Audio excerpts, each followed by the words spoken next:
Grandstand Bettors here with your daily free sports pick for Thursday, June 2nd. If you're new to Grandstand Bettors, go ahead, hit that subscribe button so you don't miss any of our free picks, predictions, and contests throughout the year. And while you're at it, smash that like button for the bookmakers giving us such a low total yesterday for Shesterkin saves. They had him at over under 28 saves. We gave it out at over 32.5 saves, and it flew over that total. He ended up with 37 saves in the game, giving us a nice winner. Today, we transitioned to a series where goaltending has already been a problem. So, without further ado, let's dive in to the Edmonton Oilers Colorado Avalanche game number 2. And the Avs coming to this one at minus 178 on the money line at home. The over-under has hit historic numbers here. It sits this morning at 7.5 goals. Now, this can be attributed to the fact that the Oilers and the Avs combined for 14 total goals in game number 1, 5 of which were scored in the first period. Mike Smith, he was pulled early in the second of that game after he gave up 6 goals on 25 shots, a save percentage of .760. Mikko Koskinen took over, did a nice job. All but one shot went in his presence, which actually gave the Oilers a chance in the game with a few minutes left to tie it up. It is easy to look at this Game 1 result and think that the Edmonton Oilers are very overmatched compared to the Colorado Avalanche. However, in our opinion, it's kind of sort of a mirage. The goalie situation for the Oilers, really the only thing that's holding the Edmonton Oilers back from truly making this a series. In all honesty, they need to give Mikko Koskinen a shot at starting tonight after how well he did coming in for Mike Smith in Game 1. And Mike Smith hasn't been great in the playoffs, so I do think Mikko Koskinen should see the starting net tonight. On a quick sidebar, the NHL needs to change their rules about giving out losses in situations like in Game 1.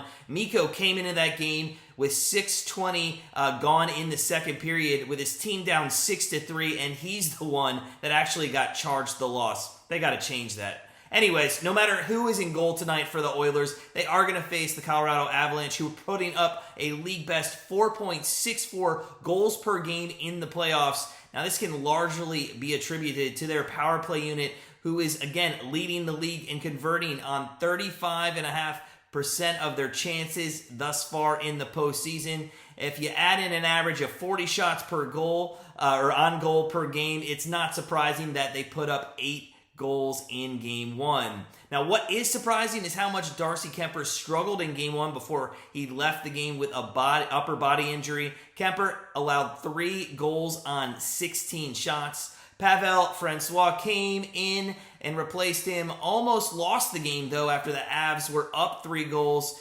He matched Kuemper by giving up 3 goals again on 16 shots. But in the end, the Oilers had dug themselves so deep in Game 1 that just could not be overcome, and they couldn't overtake the Avs on that large deficit. Again, ending up losing 8-6 after an empty net goal with 30 seconds left by Langesag. Now, what is going to happen here in Game 2 in the Western Conference Finals? Well, if you've been paying any attention to this, one of the biggest stars' names we haven't even mentioned yet, and that's Connor McDavid. This is going to sound crazy, but the Avs played him very well in Game 1, and I know what you're thinking. Didn't the guy have a goal and 2 assists? Well, yes. McDavid ended up with 3 points in the game, adding onto his historic point total. But if you're the Avs, you have to be happy that McDavid was limited to only 2 shots on goal. This situation with him kind of reminds us of LeBron James when he played with the Cavs. If you're the opposing team, you would rather take your chances and limit LeBron and have everyone else try to beat you. Well, the same situation happens here in this series. Limit what Connor McDavid can do and force him to get the puck off of his stick. They did just that, and really, in the end, it may have been the deciding factor. However, Connor McDavid is too good of a player to only record 2 shots on goal per game.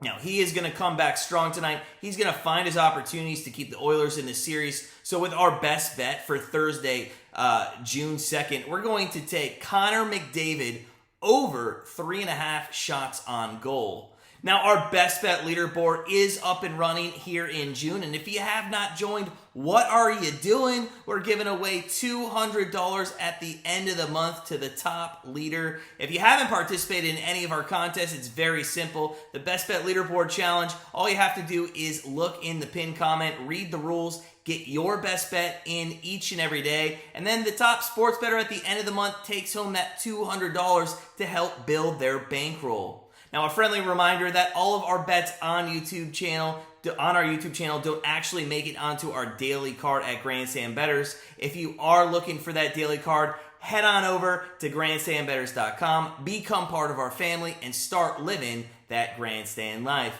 But if you are on a budget and you're looking for something cheaper, we start at $6.99 on our Patreon. You get 1 or 2 plays off that card each day, and it won't hurt your wallet. As always, though, sit back, relax, enjoy Game 2 of the Oilers Avs, and we'll see you tomorrow with another free pick.